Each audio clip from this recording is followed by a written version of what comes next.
2 6. Have you got the car keys? Oh, cool. Phew. I was getting a bit worried there.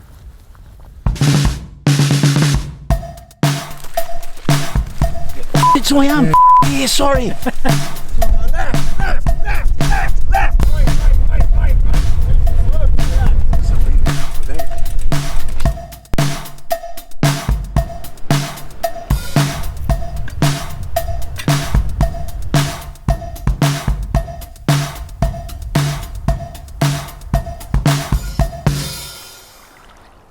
When I go and do races now, since I finished racing, or even when I was still racing, especially in Scotland, to a wider extent in the UK, there always is an expectation upon me that I'm certainly going to do well, or I'm there to try and be competitive. Now we're getting on for 3 years since I finished racing.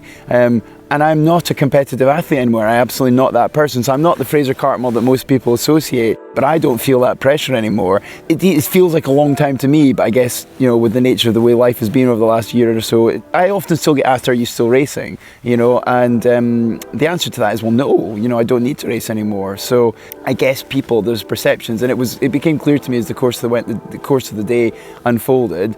People just assumed if they knew I was racing and they knew who I was, and that's nice that people do, they thought, well, cool, of course racers are going to win it. And that, I didn't think that. And me and Craig had our own reasons. We knew what our reasons were for doing the race, and it wasn't to try and win it. We were just there to have a really fun day out. We both know each other really well.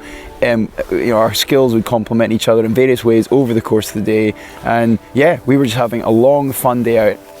So I'm Craig Coull, and I've been good friends with Fraser for the last kind of 20 odd years. He kind of stayed with our family when he was training in Stirling for triathlon, and we've been kept in touch ever since.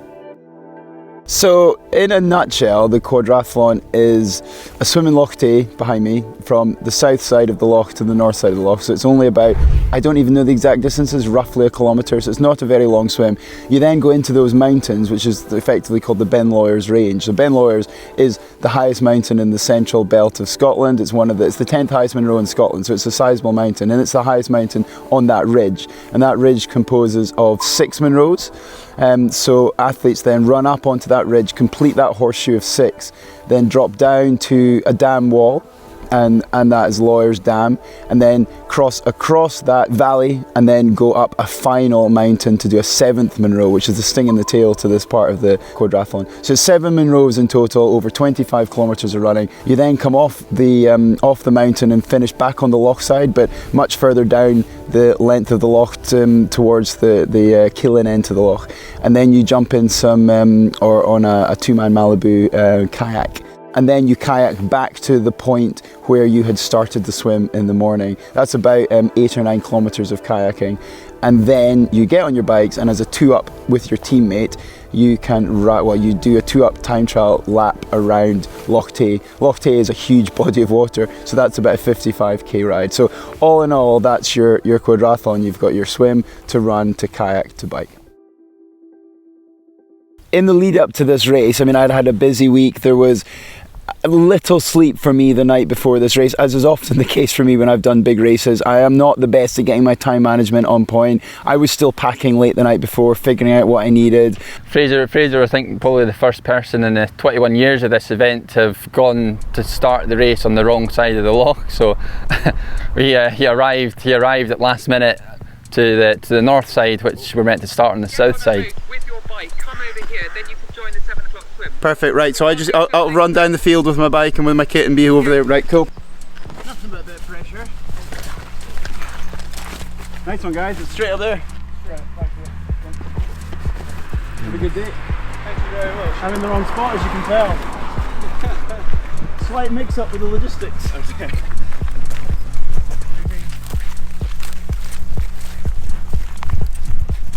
Life's been busy this last week, so I didn't read the manual. Yeah, you take your bike with you. So I am. Yeah, sorry.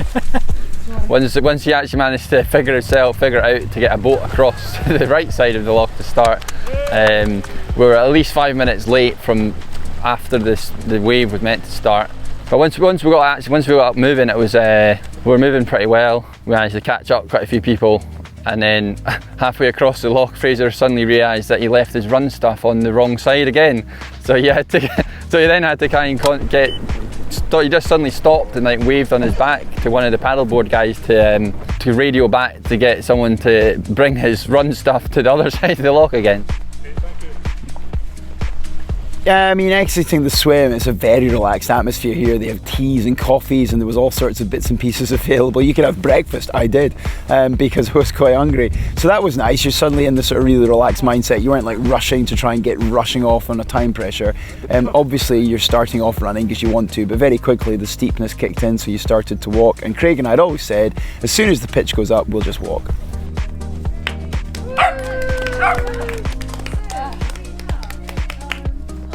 Right behind us from the second wave. Yeah, really? Absolutely flying. The fact that we started a bit later was quite good because we ended up running with other people.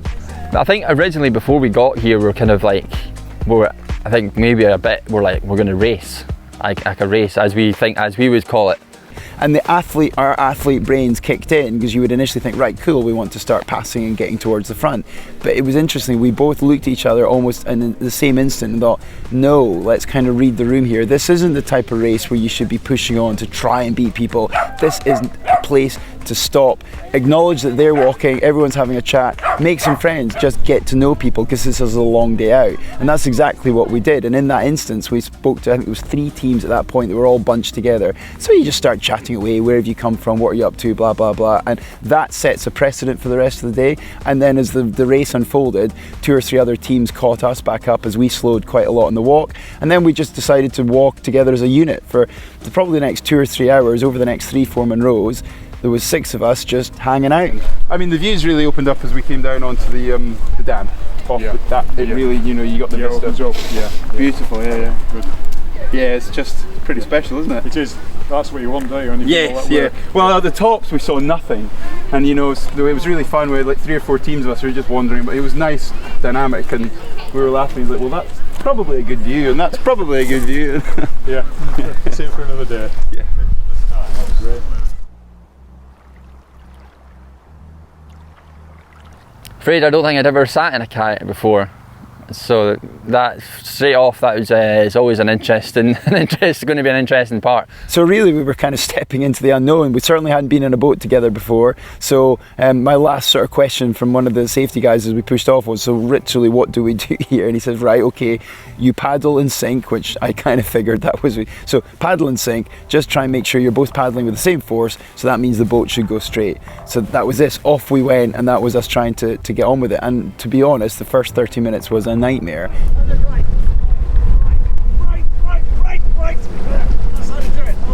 In conjunction to this, we had David coming along in the safety boat because we were doing quite well. So obviously he was sailing along beside us in his boat, and he was giving me coaching advice from the boat, which was lovely, but just not the right time for me to get it. That's much better, gents. Well done.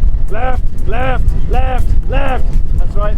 And again left, and again left, and again left, and again left, and then back on course again. That's it.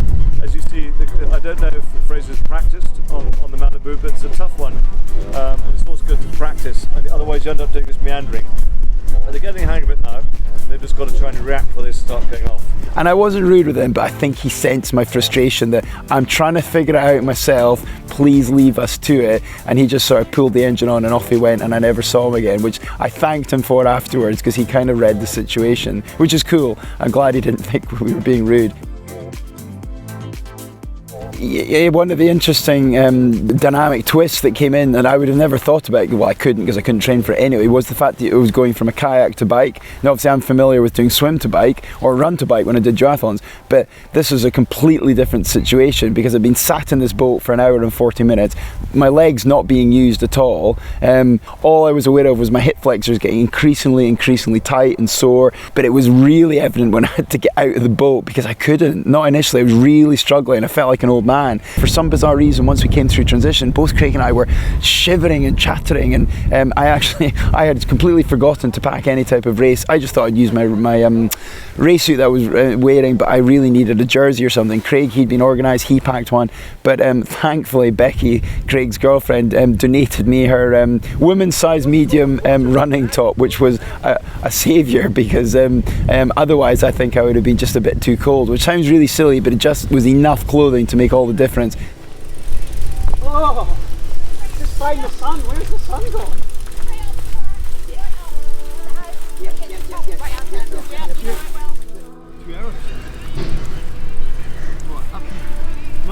Imagine this was soaking wet, covered in mud. You'd be raging. Oh yeah, this is a really tough event. Really tough. That run is brutal. Once we got moving and the sun came out, we kind of warmed up nicely. So by the time we got to Clin, I figured out there was an aid station which had black pudding and fish and chips at, so I knew exactly where that was. So we managed to stop just in time at that one. This sunshine is amazing. If you don't have the volunteers underpinning the race structure, you really don't have an event. And those ladies were just super. They were just women's. They were just really lovely. And they said that they'd done it for years, and they're sort of repeat offenders. They would come back to volunteer, and you often hear that about volunteers at races, because they have so much fun being there and interacting with the competitors. And that's one of the cool things. Yeah, community, whatever you want to call it, is one of the really, really lovely things about triathlon.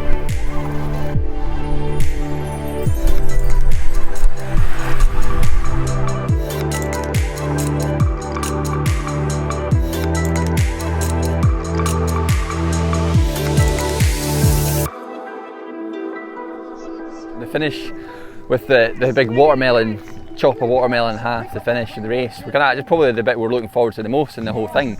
And I was aware of the way you finish racing the quad, is that as a team, the two of you walk up to the finish line, and they have a claymore sword, as you do. But this sword, the two of you take the sword, as a team you slice a watermelon, and then that gives you a bit of, and it's just a cool way, a very novel way to finish what is an incredibly unique and inspiring event. And you finish with a slice of watermelon each that you split with a claymore sword. Now that's a pretty cool story.